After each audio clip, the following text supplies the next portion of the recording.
दूसरे का 13। ये प्रश्नावली है 5। यह A, 2, A, 3, A, 4।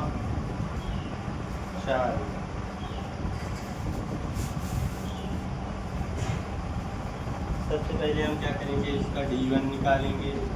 D1 होगा A2 माइनस A1।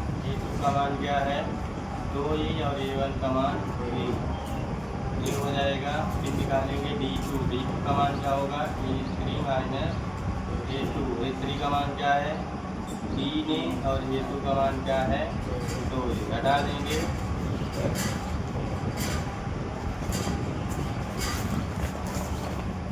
फिर निकालेंगे D3। D3 का क्या होगा A4 माइनस A3। A4 की वैल्यू कितनी है 4 और माइनस A3 की वैल्यू है 3। घटा देंगे कितना बचेगा। ये तो सब में सेम आया है, लेकिन चूंकि सारवांतर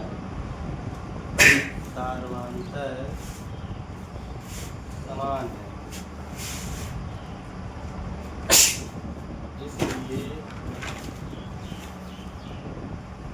समांतर श्रेणी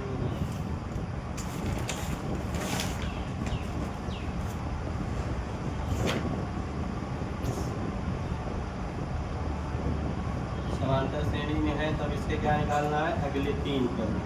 अगले 3 पर 4 तक दिया है। जब A5 निकालेंगे क्या होगा A4 प्लस D।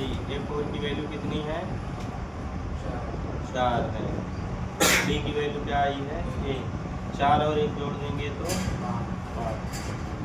ये हमारा A5 हो गया। फिर हम निकालेंगे A6। A6 कैसे निकाला जाता है A5 प्लस D। A5 की वैल्यू कितना आई है 5 पे और D की वैल्यू है जोड़ देंगे 6। A7 निकालेंगे क्या होगा A6 प्लस D। A6 की वैल्यू क्या है 6 और D की वैल्यू है A। जोड़ देंगे 7। तीनों को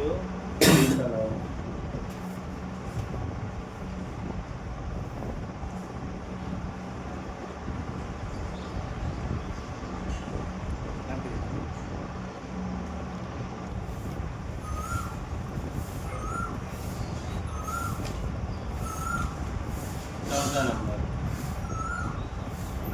क्या दिया है √3 कामा √6 कामा √9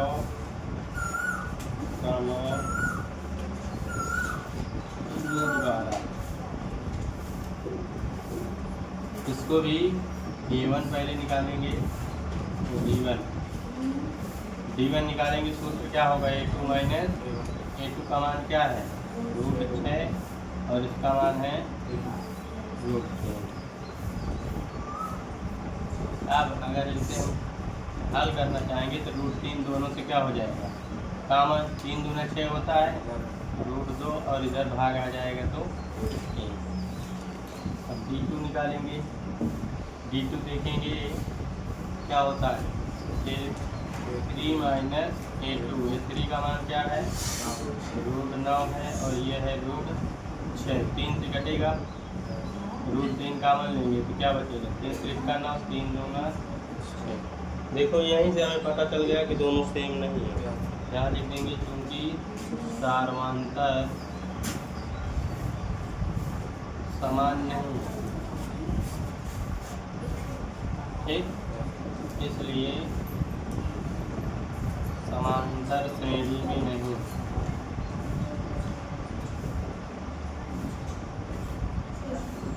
ठीक, और उसके बाद इसका है 15।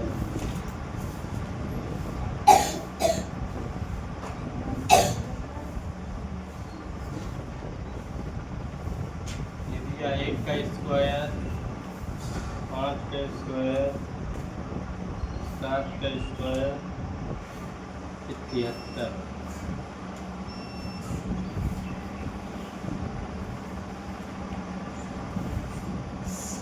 का स्क्वायर क्या होगा 1, 5 का स्क्वायर होगा 25, 7 का स्क्वायर 49, 73 वैसे लिख लेंगे।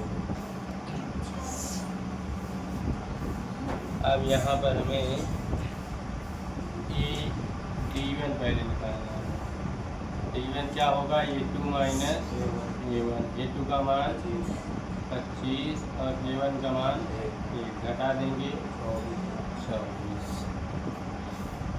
फिर आगे D2 निकालेंगे, D2 का मान A3 माइनस A2, A3 का मान 49 और A2 का मान 25, घटा देंगे 24। फिर हम निकालेंगे D3, ये होगा A3 minus A4 minus A3, A4 की वैल्यू क्या है 73 और इसकी वैल्यू घटा देंगे 24। तीनों में सेम आया है, लिखेंगे क्योंकि सार्वधातुक समान, इसलिए समांतर श्रेणी में है।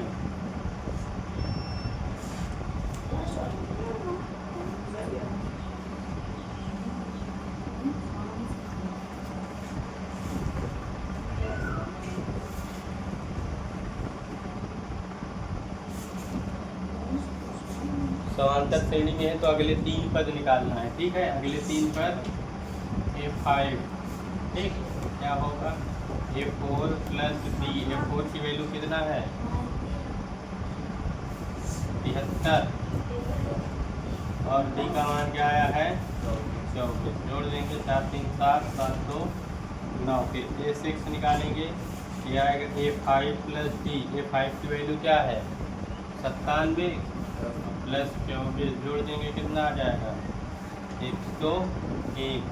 फिर A7 निकालेंगे, ये क्या होगा A6 प्लस D, A6 की वैल्यू कितना है 101 और फिर 24, कितना हो जाएगा 125, ये हो जाएगा, ठीक है।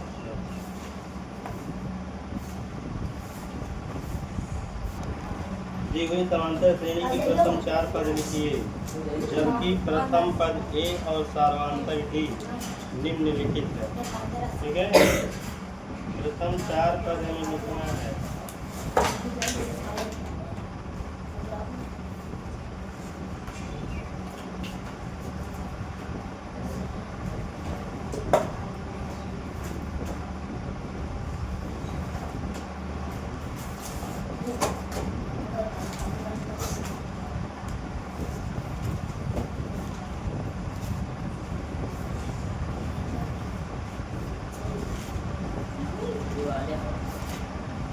तीसरे का पहला नंबर A बराबर दिया गया है 10 और D बराबर 10, ठीक है। समांतर श्रेणी में अगर हमें पद लेना हो, समांतर श्रेणी में अगर पद लेना हो तो इसके लिए क्या होता है A plus D, A plus 2D, A plus 3D, dot dot करके ऐसे ही बढ़ाते जाना, ठीक है। ये समांतर श्रेणी के पद होते हैं पद लेने के लिए, ठीक है। अब यहाँ से A और D का मान केवल हमें रखना है, ये A दिया ये D दिया, A के स्थान पे कितना रखेंगे 10, फिर 10 प्लस D का मान 10, फिर A की वैल्यू क्या रखेंगे 10, फिर 2 गुणते D के स्थान पे क्या रखेंगे 10, A का मान क्या है 10 प्लस 3 गुणते D का मान 10, 10 का मान 10 10 जोड़ेंगे क्या हो जाएगा 20, 10 में 2 से गुणा करेंगे 20, फिर 10 में 3 से गुणा करेंगे 10 का मान 20, 20 10 30, ये क्या हो जाएगा 40। ये इसके पद हो गए 40 तो लिखना है 1 2 3 4, ठीक। तो हमें वैसे डॉट डॉट लगाने की जरूरत नहीं है क्योंकि 4 पद ही हमें बताना है, ठीक। ये इसका आंसर हो जाएगा।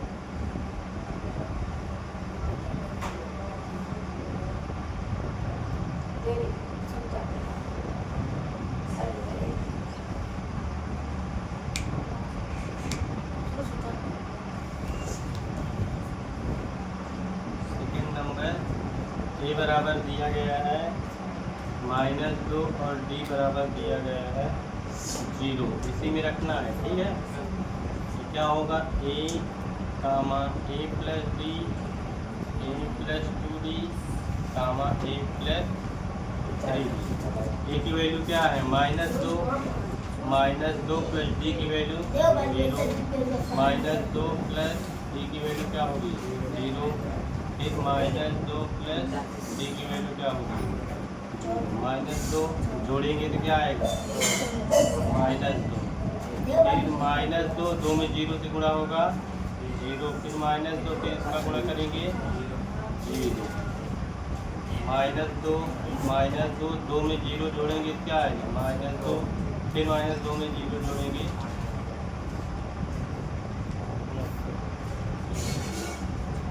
यूनिट